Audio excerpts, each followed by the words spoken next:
Why don't we start on the Upper Hunter? Bit of dissection about what this means.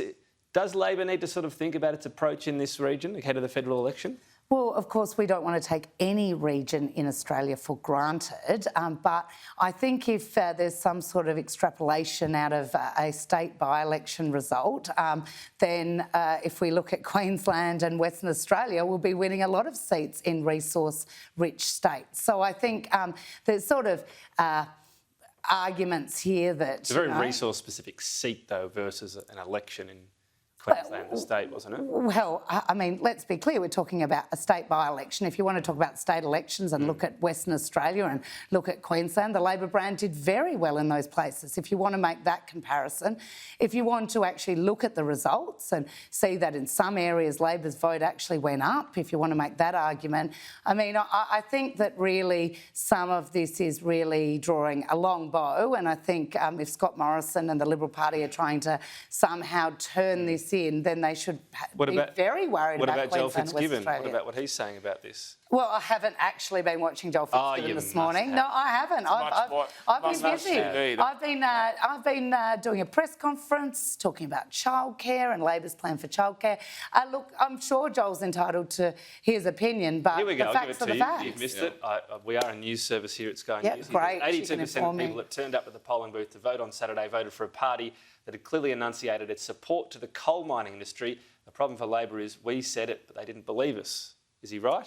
Well, I wasn't on the ground, but I would have to say that if you make that argument, you can look at places that are resource intensive in Queensland and see that people voted for Labor. There were some unique things happening in a state by-election, and the result in some places were better for Labor. So I'm not sure how that all fits together. Matt Canavan on saying there's lessons for the Nationals. He thinks there's not enough embrace of coal. What do you think of that?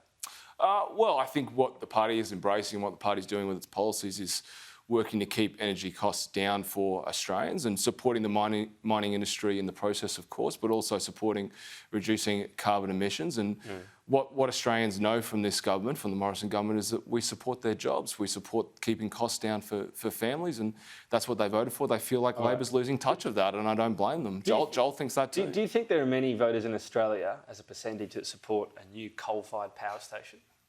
Well, I think we've committed money in order to do the business case on that, but we haven't.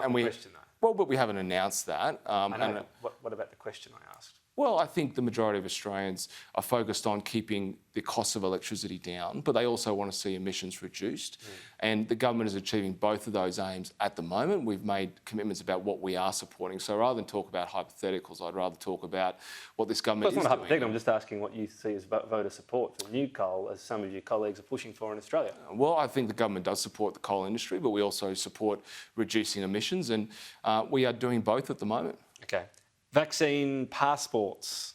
It's being rebranded. Apparently it's not a passport, but it gives you the ability to travel, not be locked down. Look at Melbourne today, so there are examples of you've been vaccinated. Is this a good idea to get incentive going? Well, look, I think what would be a good idea to restore confidence in the vaccine program is for the government to do its job, to do the basic thing of making vaccines available in a timely way, not sending mixed messages like we've seen from Greg Hunt, who on one day said, go and get your vaccine. On the next day, he says, just wait, there'll be others available. Just wait, though, did he? Well, and you can stop talking it down. I know. I am ready and willing to get my vaccine as soon as I can. I've been very clear about that. It is the government itself that is failing the test for the Australian people. What he said was, go out and get AstraZeneca now. For people that do want an mRNA later in the year, that would be available. Is that wrong to say that? What he is telling people is that for those people, that doesn't give confidence to the people that are concerned. So should he not have said that? What I think he should have said is to give confidence to people about the vaccine. So should he not mention that there'll be mRNA? Well, I'd like to see his targets and whether there'll be enough. Is there going to be enough for the under 50s as well as everyone that's holding off? I mean, that is a big question. There you go, sowing the seeds of doubt again. There is enough vaccines for all Australians. Every Australian who wants a vaccine will get a vaccine. Which vaccine, Julian? Which vaccine? They're both good. Because based on the health advice, they're both very effective. Well, that's not. I mean, that is is not. Are you saying the what Greg Hunt AstraZeneca said. should be seen as an inferior vaccine? I'm not saying that. Greg Hunt's the one that inferred that. Greg hasn't Hunt said that is at the all. one that inferred that by saying, remotely. if you've got concerns, rather than reassuring Australians about it, he said, just wait, just wait. That's what he said. Did he say just wait? Look, he told people that it would be available so they could wait. He did. Did he say just wait? Well, that was what the inference was, and I can tell you, An inference is only made by the person drawing it. That's well, your I inference. would tell you that's the inference drawn by many people, because I've been told by people in my community they're now going to wait. What do you think of the passport idea that the PM's still pushing despite some pushback? Yeah, sure. Well, I think what we're talking about is there is an upside to people getting vaccinated. We shouldn't lose sight of that. And that is, if there's going to be lockdowns to deal with COVID, then the people who are vaccinated, what we're talking about is their ability to move in and out of lockdown freely.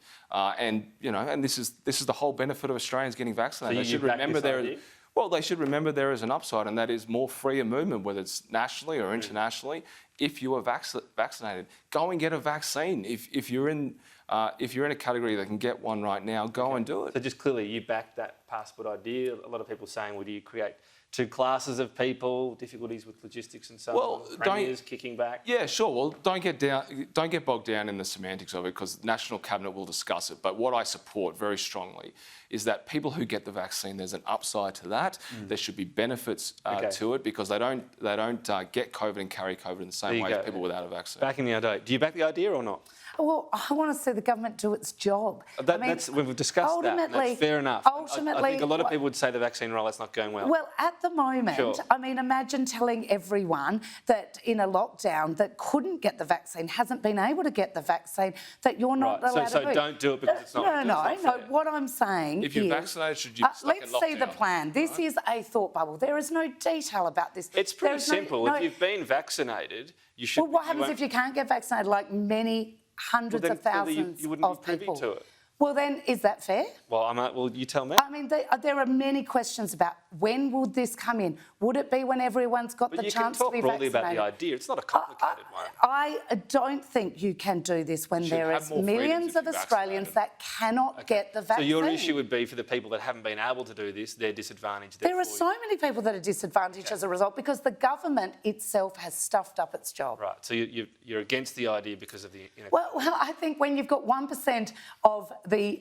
Julian talked about hypotheticals before. When you've got 1% of the population fully vaccinated, this is really a hypothetical discussion. Just having a bob each way. This is what Labor does. Just having a bob each way. It should be a pretty simple principle. If you're vaccinated, you have more freedom. Good luck for the 99% that aren't.